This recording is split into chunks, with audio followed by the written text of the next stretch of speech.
It is time for our Get a Job segment. The talent director for the Greater St. Cloud Development Corporation, Gail Cruikshank, is here, along with Emily Davis, EPIC coordinator. Gail and Emily, thanks for coming in today. Thanks for having us. Good morning.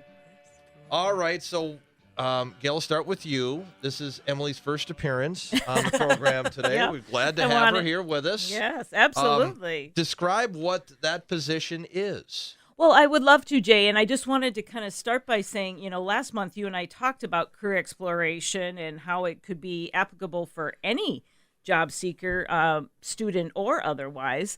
And just kind of as a follow-up to that, we wanted to introduce Emily to our community because we are so excited as EPIC is that community collaborative that is brought to this community by many, many, many companies and organizations. And so Emily's work is totally funded by sponsorships from our local community that believe in the work that we're doing for youth to explore potential interests and careers with the goal of making sure that they are making a decision that is an educated decision, but also identifying what's their passions, what's their skill sets, like we talk about so many times. So they're finding that career that's best fit for them, hopefully then finding the education that's a best match. So again, there's not wasted money, there's not wasted time. Again, you're coming out working in some place that you really are passionate about or the topic you're passionate about. Okay. Emily, why don't you tell us a little bit about yourself? Yeah, so before this work, I was living in Blue Earth, Minnesota, so about 45 minutes south of Mankato, basically Iowa. And I was doing a lot of the same type of work, except I was in specific districts there, school districts. So I have a lot of experience in connecting local industry with local school districts and helping kids explore careers that way through class presentations, field trips, those types of things. So to be able to do it on a regional level is really exciting to me. I really found my passion for this work after college. If you would have told me when I was majoring in mass communications that this is what I'd be doing, I would have never believed you. But I love it. I love helping kids figure out what they're passionate about and hopefully find a job that they never work a day in their life. So, yeah, right, yeah. Exactly. Yeah, I always tell my kids too that, and they're still trying to figure out what they're going to do, and they're in college. And that's fair. Yeah. And I tell them that you don't necessarily have to love everything about the job. You can't hate it.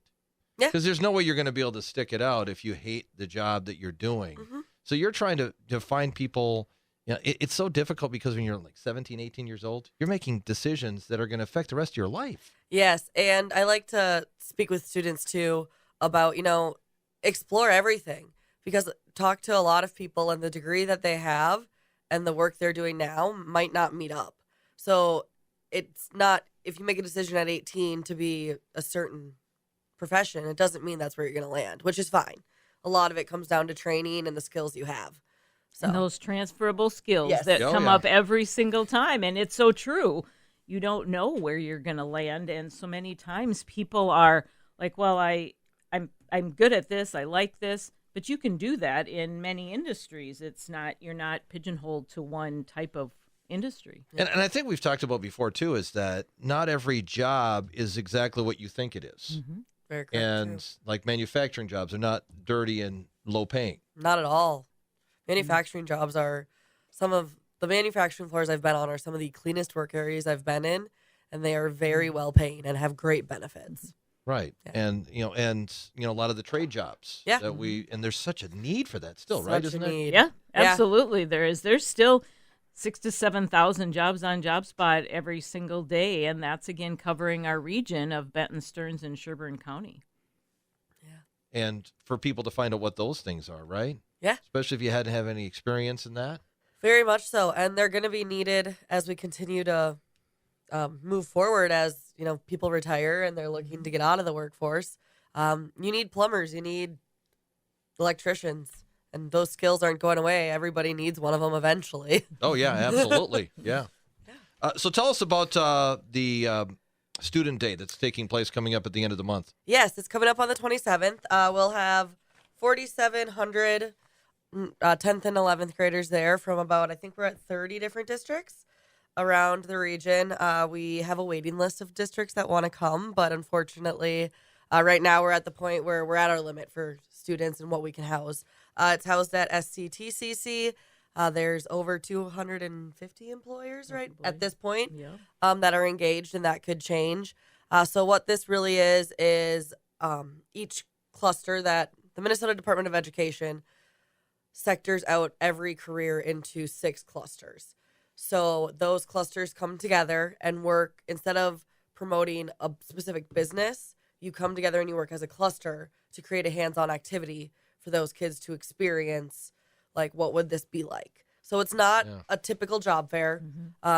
It's not, the point is not to walk away with employees or recruitment efforts for those students. It's really to just get the kids a hands-on experience in that cluster. It's an informational Yes. opportunity for kids Very to much get an so. idea of, this is what this job would be like if I was working in this job without having to work in that job. Right. Very much so.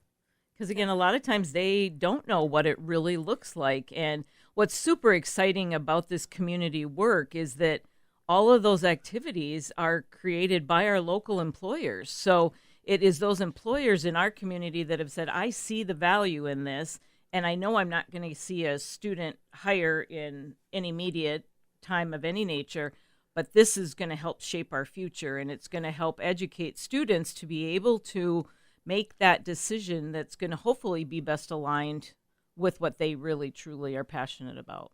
Right. So this gives the students the opportunity to see what this is like. Does it also let the students know, okay, so this is starting wage, this is the earning potential, those types of things?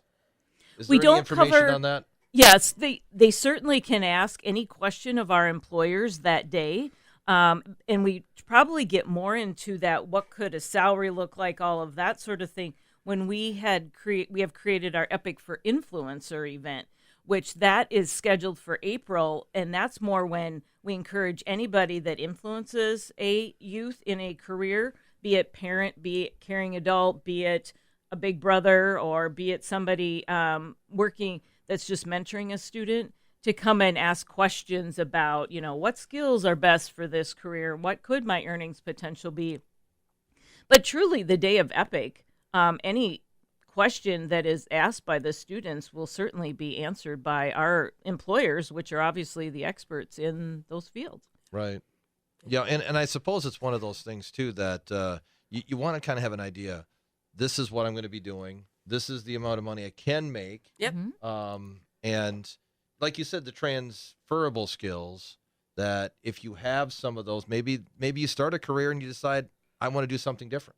Yeah. Then It maybe happens some all of those the time. skills can it seems like it's more now than it used to be. Which is not a bad thing, because if you're, in my opinion, I guess, because if you're changing from a job or a career that you like to a career or a job that you love, that's huge.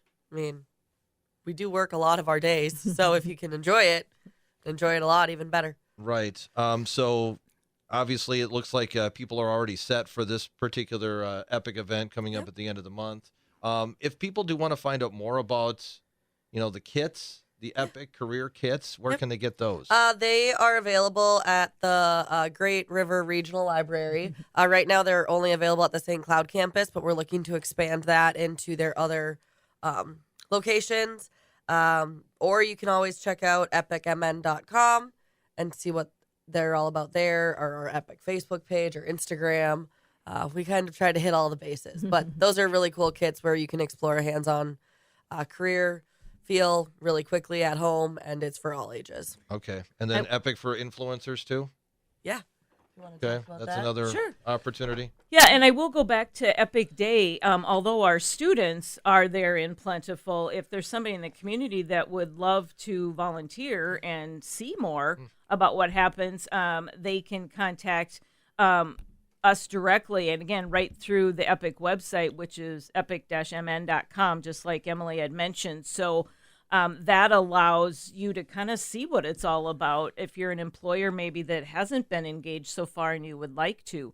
Epic for Influencers will take place at St. Cloud State, which we're really excited to showcase that institution as well as SCTCC. So, because all of these institutions have been involved with all of this community work since the onset. So that's that opportunity for anybody, kids or parents or caring adults, to come and just learn more about a career. Because you and I have talked many times, Jay, you know, our student will come home and they'll all be excited about it, and the parents don't know anything about it. And so if they're scared by that, they might try and shift their student somewhere else. And then this allows that parent or caring adult to understand the career and maybe see why my student is so excited about it, or why their skills might match up really nicely to it. Sure. And what is the website for Epic? epic-mn.com. Okay. Anything else that we haven't touched on, Gail, you wanted to talk about here today? Well, I just wanted to share that, you know, obviously this is an investment in the future. And what's so gratifying in the work that we've done so far is in 4 short years or 5, we've been able to really grow this work. And, you know, we get people from our community asking, how can I get involved? How can I support it? How can I join in? And it's just so fun to see those employers willing to, again, invest their dollars and their time for us to be able to continue to grow this community initiative through the hire of Emily and some other additional initiatives that we've got on our to-do list, and just see where this can go. And so it's just very exciting, and we so appreciate our community partners and our employers that are helping us make this possible. Right, and you got a talent that wasn't from the area. That's right. I brought somebody in. I know you talked about that, yep. so well done. If people do want to find out about the jobs that are available in the community? Yep, absolutely. If you are somebody looking for employment, like I mentioned, we've still got a wide variety of jobs available on JobSpot. You can find that on stcloudshines.com. And also, if you're an employer that wants some recruitment support, or just education on a lot of different topics, you can go to our GSDC website, which is greaterstcloud.com. Okay, very good. Emily and Gail, thanks for coming in today. Appreciate it. Thank you. Gail Cruikshank, she is the talent director, Greater St. Cloud Development Corporation, and Emily Davis, Epic coordinator.